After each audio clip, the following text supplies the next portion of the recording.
Hi, my name is Alex, and I'm a 30-year-old woman who's been through a lot recently. Even though some time has passed, it still feels like everything happened just yesterday. I wanted to talk about it with someone other than my family and friends, so here I am. Let me start from the beginning.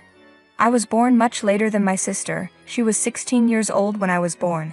Because of the big age gap, we never had a close sisterly bond, although she did spoil me a lot.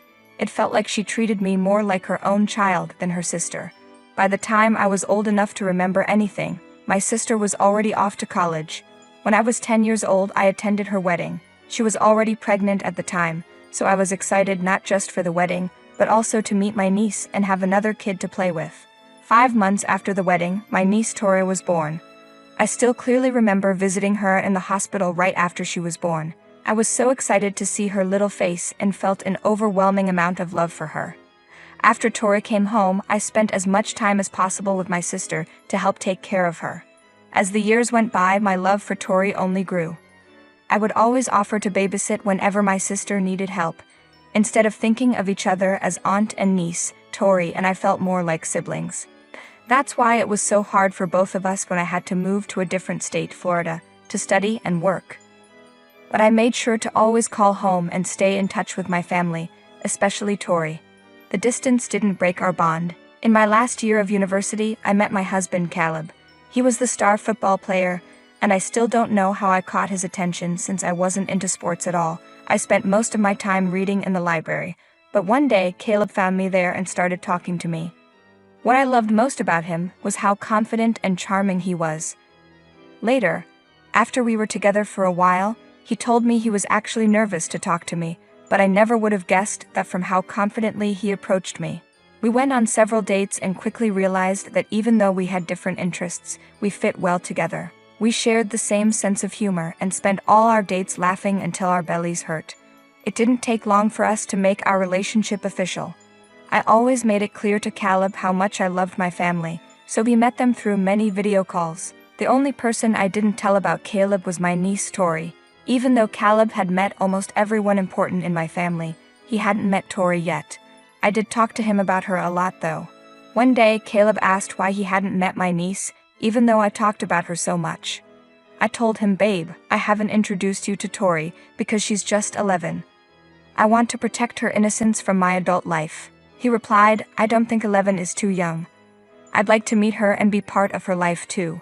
Tori is the most important person to me, but she's still a child.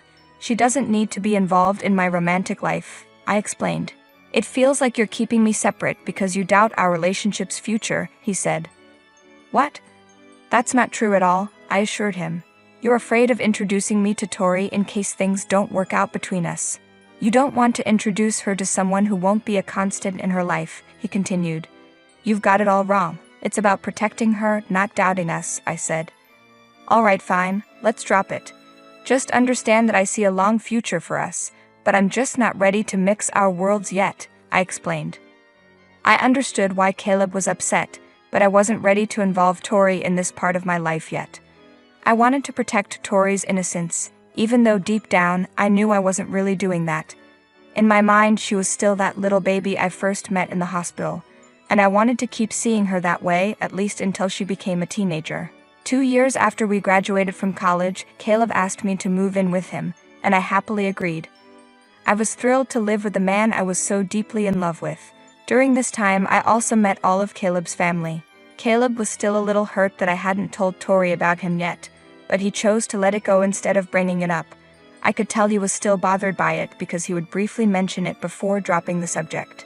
When Tori turned 13, I waited a couple of months before finally telling her about Caleb. We got on a video call one day while Caleb was out for a run. "Tori, I have something to share with you," I said. "What's up?" she replied. "I have a boyfriend." "Really? Oh my gosh, tell me everything," she exclaimed. "His name is Caleb. We met in college and have been together since my senior year. Is he a good guy?" she asked. "He's the best. You'll love him," I assured her. "I can't wait to meet him then." "Well, actually, we were planning to come for Thanksgiving." "Wait, seriously? I've got bad timing, huh?" "What do you mean?" I asked, confused. "I got into that boarding high school I've been raving about for ages. I need to be there next month." "That's amazing, Tori. I'm so proud of you." "Yeah, but but I won't be around for Thanksgiving. Don't worry about it. I'm planning on marrying Caleb anyway, so you'll have plenty of time to meet him. You're already planning weddings, huh? I love it, she said with a laugh. We spent the next half hour excitedly talking about Tori's new school. I learned that Tori would only have some time off, but now that Caleb and I were working, we couldn't just take off to go meet her.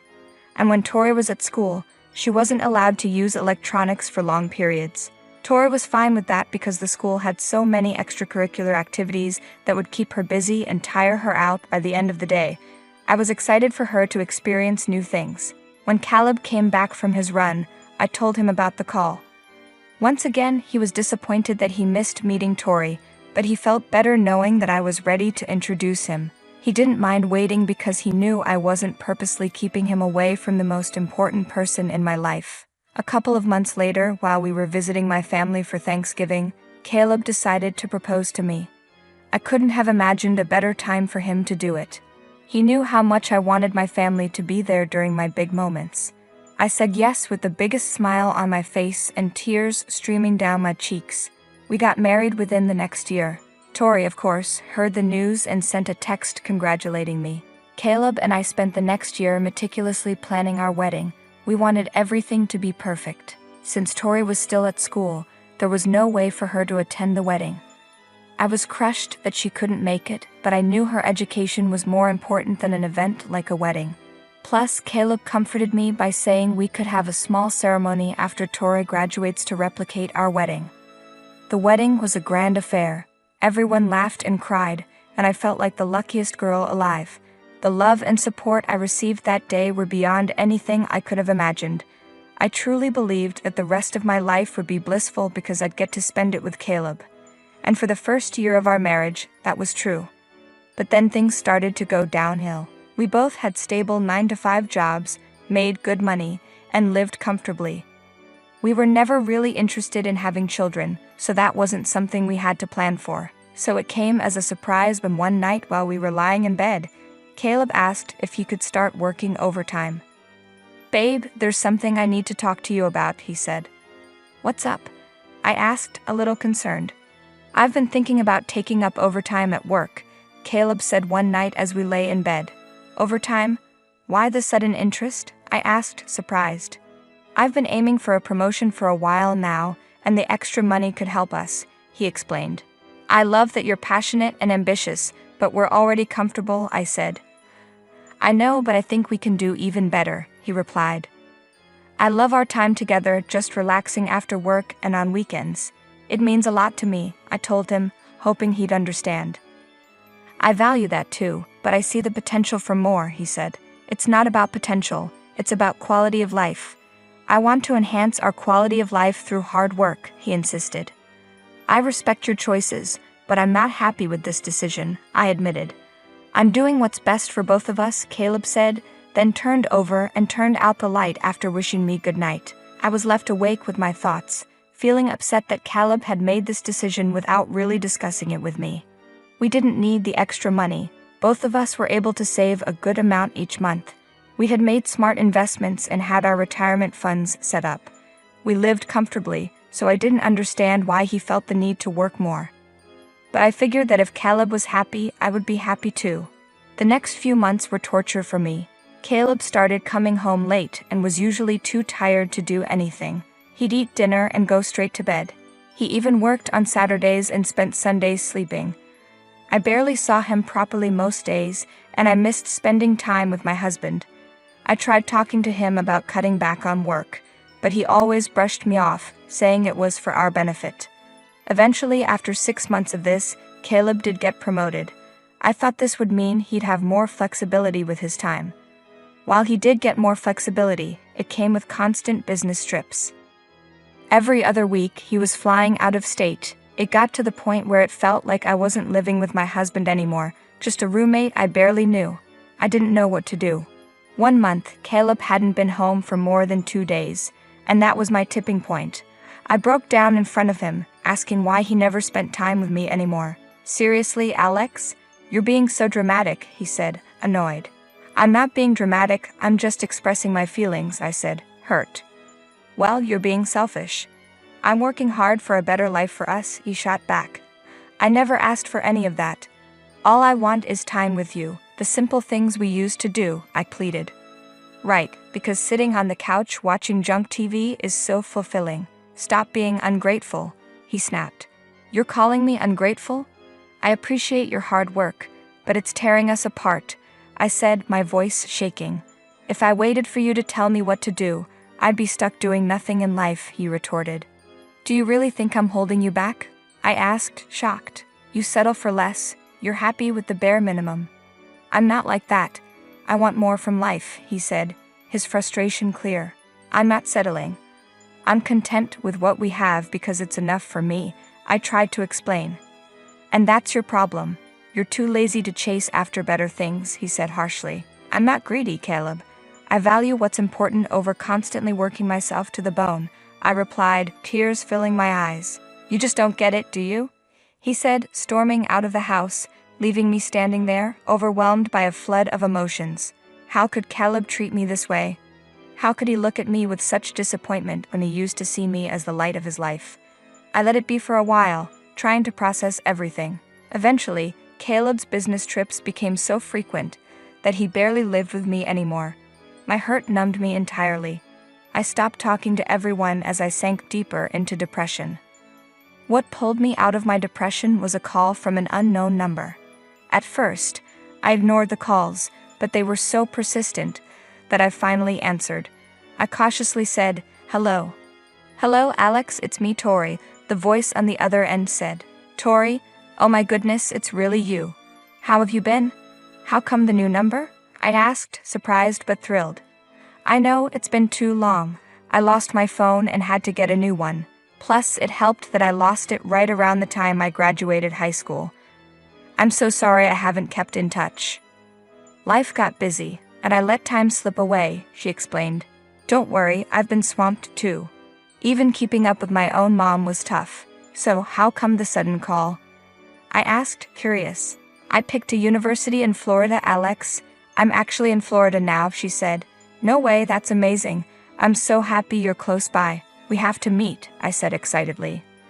I was hoping you'd say that. I've missed you so much. Can we really meet up? She asked. Of course. Let's make plans. I can't wait to see you again, I replied, smiling. Me too. It's going to be awesome catching up, she said. We set a date for that weekend. I thought it was the perfect time because Caleb would be home that weekend, and I was eager to see Tori again after all this time.